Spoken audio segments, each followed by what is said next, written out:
Well, my name is Leah Maille, Leah Beth Maille.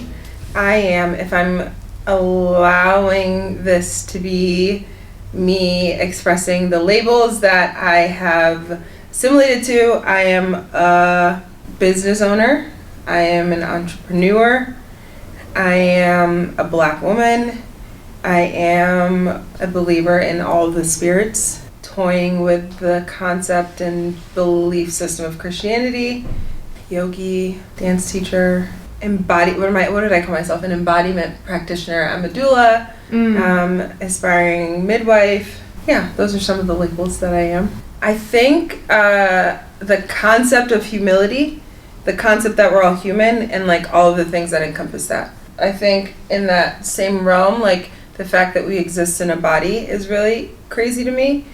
So like embodiment practices, whether it's dance, whether it's yoga, whether it's being a doula and helping to, the concept of like a body coming out of a body, that is really exciting and really interesting for me, and being a midwife. So I think my heart sings for embodiment, but like right now in this journey, it's on the space of like using these practices that I have, these embodiment practices that I have, and figuring out how to use them to make babies come into the world, like dancing, Okay, so I think right now, what's the journey like? What's the journey been like? That's really interesting. I think I was really disembodied for a really long time. Disembodied meaning like I didn't really have like the notion of myself being in a body didn't exist. Like it was just a thing. Like I didn't know what it was. So I didn't really have a relationship with my body, right? I'm thinking like circa middle school, high school. I didn't like my body, but I didn't really know that I didn't like it. I was just like hiding it all the time. I was just like living in hiding it like with clothes, just living in this place of like doing things that I didn't really know what I was doing, if that makes sense. Like subconsciously, just my body's not skinny enough. I'm not white. I'm, in these spaces that are, in these spaces of bodies that are not mine or not similar to mine. So I think there was like always that piece of like trying to be something that isn't what I am.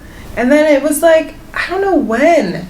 So I'm a part of a community in Colorado. And that community, we practice the 5 rhythms. It's like a movement practice. And I think through that, it just helped me to uncover that I didn't like my body, or just like be able to put words to what was happening. Be able to bring consciousness, be able to bring awareness to what I was experiencing. It literally maybe was the past like 2 years or so that I was just like, wow, like I have a body, like thank goodness for my spirit and my soul that like exists in this body. Like I'm so grateful for it. And I think our bodies are meant to be moved. Our bodies are not meant to be sedentary. Like what happens when it just sits? Where I am now is in the space of like the action word of loving my body, right? And like you have to also think, like if you are mad at someone, right? Like if I'm mad at you, whatever, your chest might be palpitating, you might feel tense, you might feel compressed, but like you would know. I don't have to necessarily tell you that I'm mad at you, but like you would be able to know because there's a feeling, like there's an energy that exists, right? Now imagine if that's how you felt about yourself, right? Like can you, like, and that's how so many of us live. That's where the space that we live in of just like hating, whether it's conscious or unconscious, of like that place of compression and just like putting that energy into this being that is ours, this like physical, essentially gift that is ours. So it's like, how can I transform from that space? Like if I'm living in this world of like, I just like love, right? Just fill the space between us with love. Then like I have to fill the space inside of myself with love as well. Yeah. How do I do that energetically? How can I look in the mirror and just be like, wow, you're just like, when I catch myself being like, oh my gosh, you need to go to the gym, or like, oh my gosh, like you need to eat a salad. It's just like, but like, yeah, you do. And like you have a body, like a really beautiful body,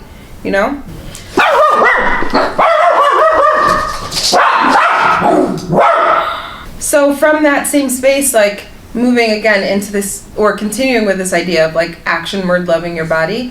Yeah, we're not meant to be sedentary. So like moving it, whether it's like, I'm going to do yoga for 15 minutes a day. I'm going to go to the gym. I'm going to run a couple miles. I'm going to like wake up and I can tell what I need for the most part. Like I'm running is an embodiment practice, you know, like yoga is an embodiment practice, dancing is like these different, anything. Playing softball is technically an embodiment practice. It's moving. But also just like rest is so important. Yeah. Actually getting sleep. Yeah. Not drinking coffee. For me, I mean, I had some coffee today because I had so much to do and I had tired eyes when I woke up. But like, just knowing, like, I don't like to eat pizza. I don't like to eat pizza. When I eat pizza, I feel sick. Like, when I eat ice cream, I feel sick. Mm-hmm. So it's like, I don't, just, like, things like that, you know? Why am I eating ice cream? Why am I eating pizza? I am stressed out, and it's like, these things taste good, so I'm going to do it. But I know full well, in my body, it doesn't feel good. So why am I going to keep doing it? Well, I think, and I could be wrong in everything that I'm saying. I'm just basing it off of my experience. Mm-hmm. Everything that we do for a reason, right? Whether it's conscious or whether it's unconscious, conscious. There are a lot of coping mechanisms that we have, and eating for a lot of people is one. And we live in a society in America specifically or Western civilization where like food is convenient, right? You can go to McDonald's, you can eat very unfoodly food, right? Like literal food that's not food. we live in this space where it's based on you want to feel good because we don't always have the best coping mechanisms, and you want convenience because we're always on the go, blah, blah, blah. And I think that, yes, there's a space for body positivity, right? Continuing that space of like, in this space, fill the space between us with love, and I'm going to fill myself with love, right? But how can we also use that concept of like loving myself and be aware of our actions and how the things that we're doing could potentially just be coping mechanisms. Body positivity is a very good first step because, again, you can look in the mirror and you're saying to yourself, like, I have a body and I love my body. So then I think the next question would be, what does loving my body actually look like, right? Mm-hmm. Yeah, like what does that mean? Yeah. And it's different for everyone. But what I do know is like in every spiritual practice, we are made of the earth. We men body, like we were made of the earth, whether it's the first man or like whoever it is, we're like of the universe, right? We're of the same thing. And there's a natural reciprocity between us and like the earth. And what would happen if we like just ate it? Like put it inside of us, you know? Right. And again, it goes back to the reasoning of like, I'm going to eat a salad because I have that concept in my head. Not I'm going to eat a salad because Instagram is telling me I need to eat a salad because I'm fat. Right. You know? Whew. Wow, we dug into it right away. Yeah. So I think, again, going back to this concept of being disembodied, it's like there's no relationship with your body, right? Like you're moving in a way and you don't even know that like you're doing it, if that makes sense. Mm-hmm. And for me, I think the concept or the idea of an embodiment practice is really just like knowing that you are in a body, like you're a spirit in a body, your soul in a body, or like you have a body, like this is your thing, and that you are working like within your body. I was actually thinking about this the other day. I was like, what really is it? Yeah. I really just think embodiment practices are, because again, anything can be an embodiment practice, but it's just a matter of being in your body, not being in a place of disassociation. Mm-hmm. Embodiment practices are things that you can use to help you become aware of what's happening in your body. Yeah, that's what it is. So that's what embodiment practices are. There are things that you can do to help you become aware of what's going on within your body. Yeah. I enjoy yoga when I'm in a place of like needing some sort of frame behind what I'm doing. Mm. I really just like moving, aka dancing. Just like dancing without bounds or limits. And it's really interesting to me to just see what happens in like how I'm moving in different stages of my life. Mm. Yeah, I was looking at some videos of me from like 2 or 3 years ago, and the way that I moved then is so different than the way that I move now. And I think your body knows more than your conscious might know about you. And it's just really interesting for me to be able to look back and see and evaluate like what the potential differences could have been in that conscious evolution, subconscious evolution. Yeah. So I actually didn't start Stage Left. I grew up at the studio. Okay. Yeah. So I grew up at the studio for a long time. I started dancing here when I was 10. And then I was working in a school. That's what I was doing. I always wanted to be a social worker in a school. I really wanted to help do behavioral stuff, just like help kids be great in school. And I worked in the school system and I didn't really like it. I didn't really enjoy being in an institution that unconsciously perpetuates a lot of stereotypes. So I didn't really know what I was going to do because I was working in the school and that's what I was going to do forever. And then it didn't end up being like what I thought it would be. So they asked me if I wanted to buy it. And at the time I literally was doing nothing. I was like, I'm going to go to California and just dance on the mountain in California or something. Was legitimately my plan. Or I was going to go be a nanny in Australia or something. What did I learn that I wasn't expecting? I don't know, because I don't know really if I was expecting anything. I think I was just like, okay, well, this is what I'm going to do, you know? And then I just figured, I'm still figuring out a lot of things. I think being an entrepreneur and I think owning a business really teaches you about yourself. And you have to, in order to be successful, I feel like you have to be willing to look at yourself. I just had a competition this past weekend and I was like, felt myself being annoyed with a parent. Like in my heart, at the end of competition, I was like getting annoyed. But I was like, you're really tired.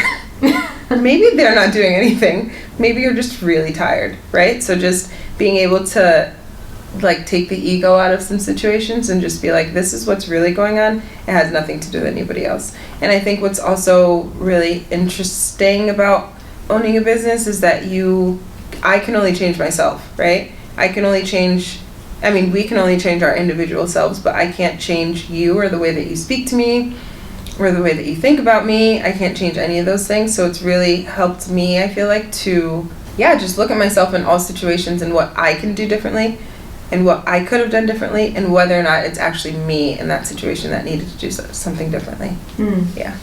I just went to New York last week. I went to a womb circle, like a womb healing circle, and one of the speakers said something along the lines of, all religions are meant for you to like seek your higher self, to be able to educate you so that we are able to like step into our higher being. And I really think it's different for everybody, you know? I think my difficulty with like submitting to Christianity is that it can be my truth. Christianity can be my truth, but if you're not a Christian and you fully believe in what it is that you believe in, then whose truth is like the truth, right? Whether it's through religion, whether it's through sitting outside with a tree. I mean, yoga is nice because it helps you to move through whatever you're experiencing in your body. The poses help you to train your mind.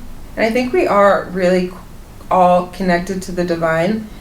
We are the divine, but like we just have to figure out what it is that we need to do to like quiet our ego a little bit, you know? And the ego is not necessarily a bad thing. It's there to protect us, but are we protecting ourselves against actual threats or just like things that we're holding on to? There's a quote that I really like. It's about love being what we are and who we are, and all of these layers just exist on top of it. So, you know, through our processes, we're trying to undo all of these layers or work through them.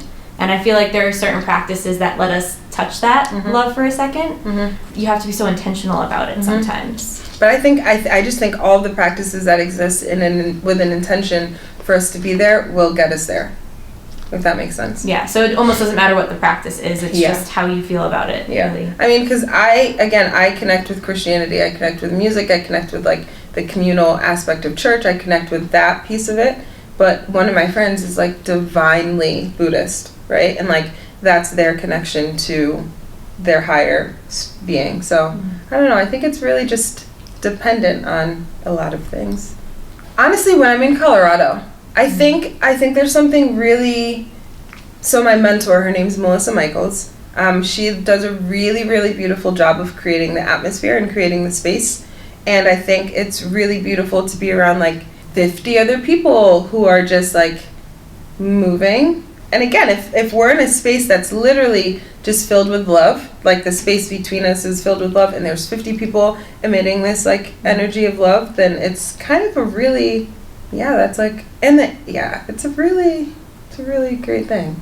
I don't know what this definition of like a trance is, but I've been in a state where like I literally have no idea what's going on. I'm just like moving. Yeah.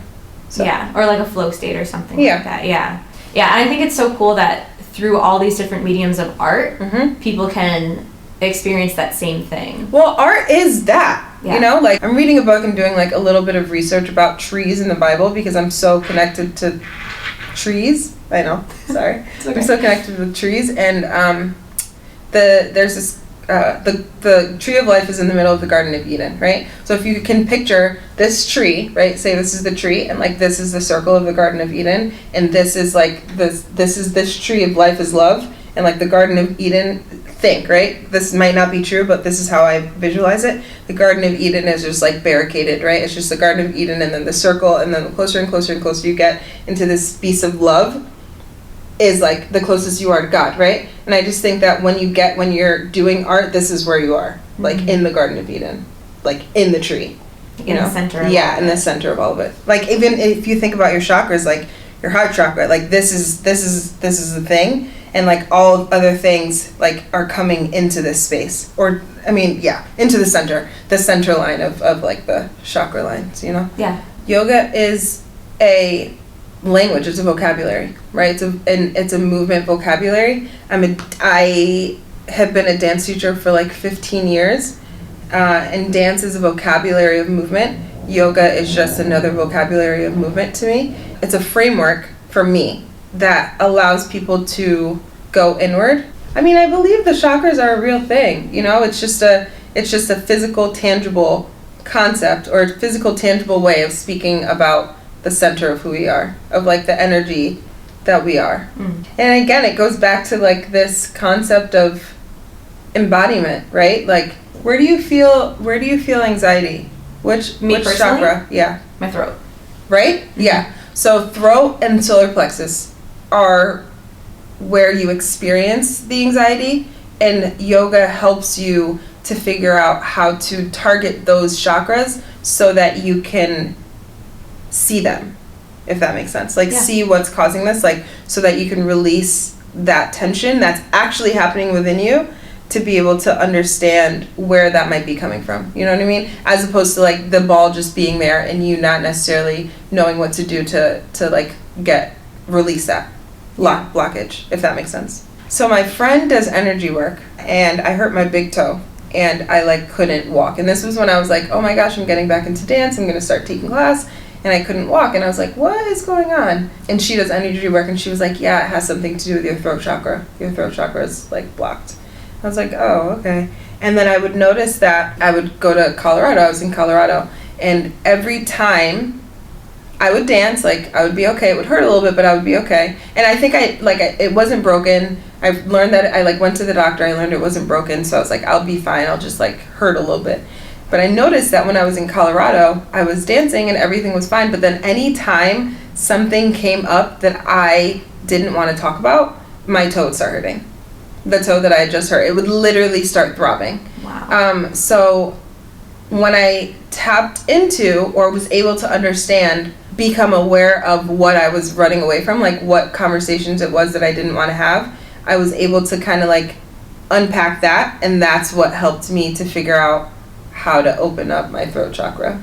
So it was like kind of a rigmarole concept, but it's like how, it's so interesting. So then again, that's where I go back to this, like am I a Christian? Because I also believe that like energy is a real thing, and I believe like this experience that I had is so real, you know. And because also I don't necessarily believe, and maybe I'm wrong again, I don't ever believe that that we're fully unblocked, like we're humans, you know. I think that like there are moments where like you can be in this space of light, but I don't think that, and I could be wrong, that like we're always in a state of complete openness and alignment. And I think like it just travels from here to there, or here to, you know, wherever. And also you also just have to like act on it.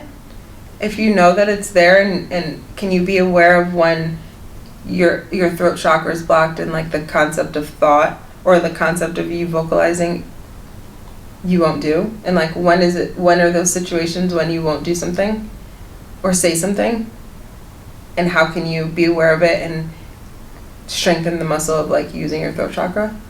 I don't know. No, I think some of it also goes back to this idea of an embodiment practice. Yeah. Because if you're not really in your body and you don't know what's going on, then it's like you can't take the step to speak because you don't even know what it is that needs to be spoken. But like my fucking toe, right? If I wasn't aware of the fact that if I couldn't vocalize the fact that every single time there's something came up that I didn't want to talk about, my toe would start hurting, then like my toe would still fucking be hurting, you know? And understanding how all of those little things literally show up in your body.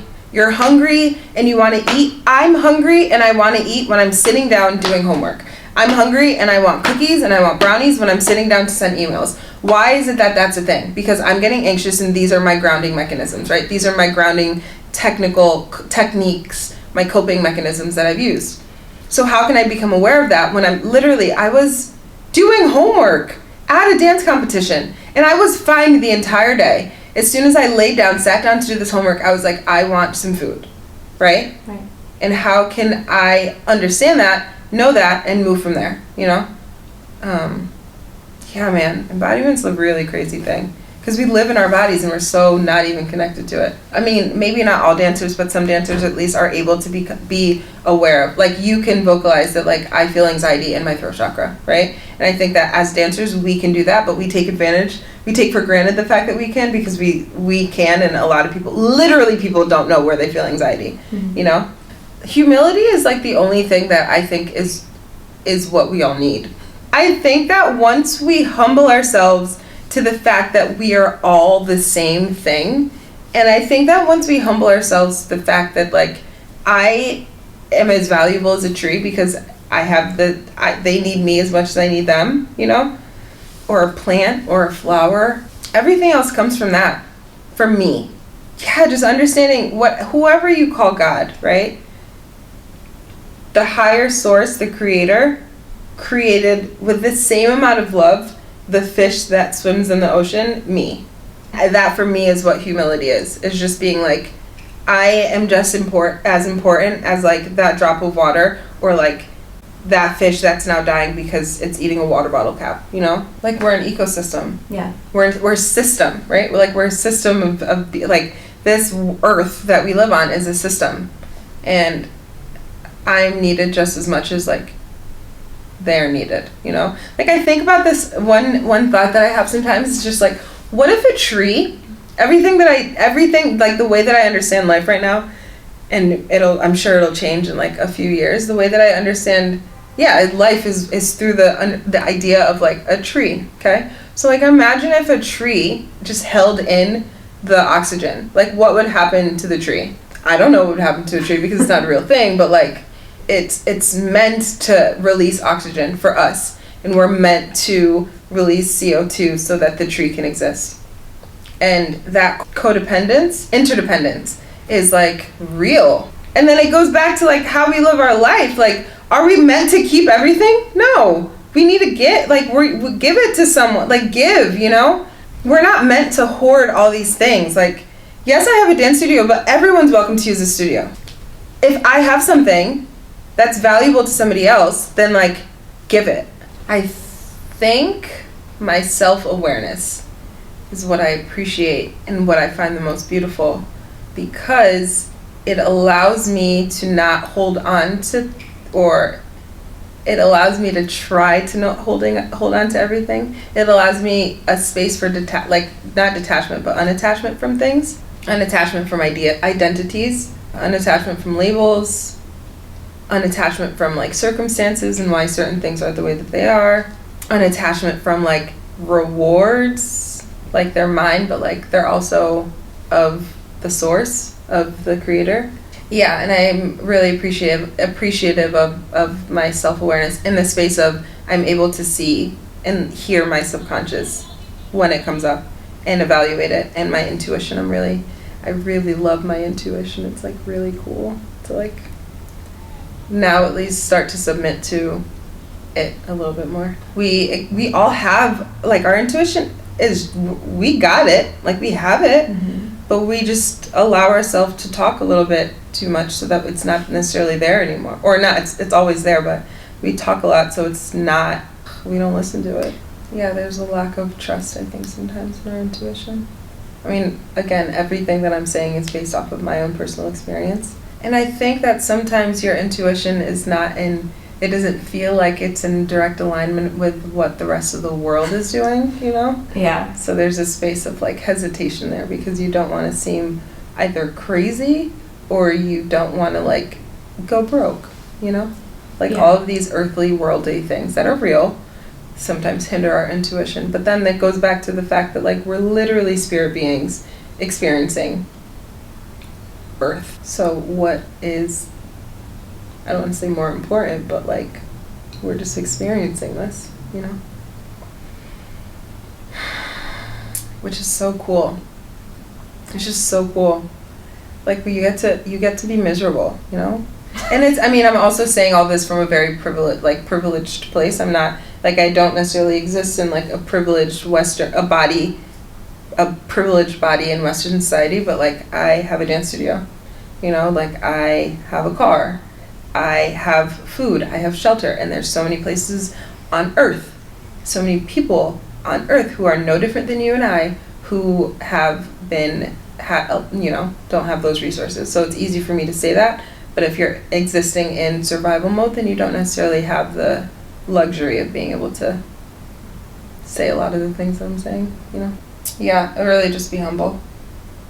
I'm going to credit all of my understanding of humility to Maya Angelou. There's like one poem that she, or one, yeah, I'm going to say poem, but it's not a poem, but one thing that she said that has really guided my existence from the moment I heard it till now. It's just really just the idea that like the love and the source and the creator that created the oceans and the trees and the sun and all of those things like made you and me. And I can't exist without you, and you can't exist without me, and the trees can't exist without the ocean, and the ocean can't exist without the trees. And that basic but like so powerful truth of our actual interdependence is like so humbling. And fill this space between us with love, because like everything else doesn't feel good.